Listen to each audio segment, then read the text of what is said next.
Whatever you choose to think of school, we can all agree that it is boring as hell. I mean, back in primary school, it was probably, pretty fun, both learning and socializing. And right there, we have this problem. I had no social skills in the whole of primary school, but we don't talk about that here. Actually, there are a lot of things that I forgot about primary school that I remember now that I'm in high school, which I remembered as I'm making this video right now. So, first of all, sitting at our desks to learn stuff. So in high school, we sit at our desks while the teacher teaches us, so we just listen in and probably take some notes.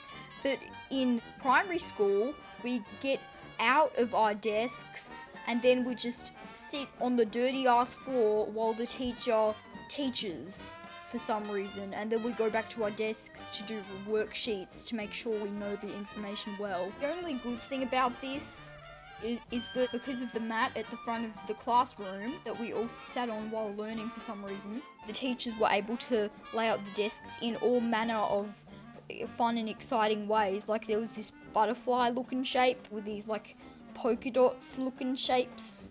Also, ever realize how there's a sudden downgrade in technology when you get to high school? Like back in primary school, we were having e-boards and stuff like that, but in high school, you'll be lucky to find an e-board. Instead, we have either these whiteboards, which the teacher mainly teaches off of, and occasionally he shows stuff off of his computer through the projectors onto the board, or we have one of those big TVs that are directly connected to the teacher's laptop so that she can show us all the stuff that we're going to be learning today on a slightly bigger screen. But no, there are no e-boards anywhere. And you know those little cupboards underneath those whiteboards?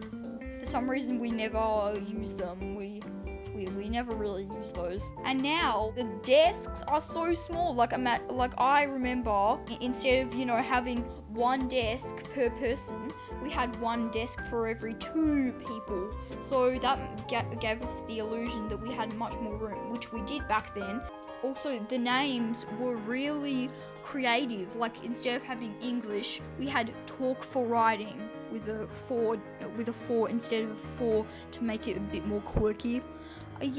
Talk for writing classes were really good, especially like when you had to write your own stories. Now I'd always suck at those because even though I was only like 11 or 10, I was still a rebellious little shit, and I didn't follow the rules. Like there was these cheat sheets on how to write a good story to get an A, and so you had to write it like that in order to get an A, and I was really wanting to get an A, but I didn't want to do that. I wanted to do my own thing.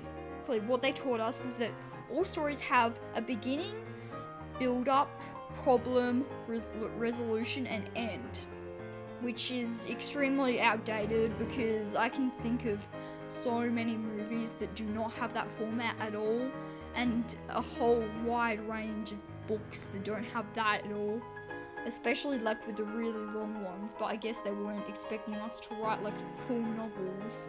I often feel like I only have the abilities to get good at primary school classes when I'm no longer in primary school and now everything's harder. At the start of term 1 this year, so the term ran from January 31st to like April or March, I think it was. Throughout the whole time in science, we were doing physics, which is the hardest part of science, and I was getting an 83 in science tests. And I didn't study and slept for 10 hours a day. Yeah, that's impressive. But then, somehow I'm good at all the hard stuff and bad at all the easy stuff. They said physics was the hardest, so I don't know how I'm struggling with all of this stuff. There's less tests with all these multiple choice questions. Now, those questions would always go fire in tests. First of all, it kind of gets rid of some of the anxiety of going on a test because there's a 25% chance that you will pick the right one. And I'm happy with those odds. And second of all, it gives me an excuse to do this. What time of day in the morning was armistice signed? 5 a.m., 6 a.m., 4 a.m., or 7 a.m.? You have 20 seconds to choose. I heard somewhere that it was 5 a.m. Where? I'm picking 5 a.m. Wrong. I'm so sorry. It was 6 p.m. Oh no! And there are the times where you're like, okay, I don't know the answer. I'm gonna pick this. Oh wait, no. It's always gonna be the opposite of what I think it is. And then when you go to check it in your test, the answer that you changed it to was wrong, and the answer that you originally had was right. Well, I guess it still was the opposite of what I was thinking was the answer. It was in the right way that I was thinking it. Hopefully this video goes viral, and hopefully you click that goddamn subscribe button. You better. It's right there. And as for everyone else who's already clicked it, could you please go and see my commentary and storytime animation videos? Bye.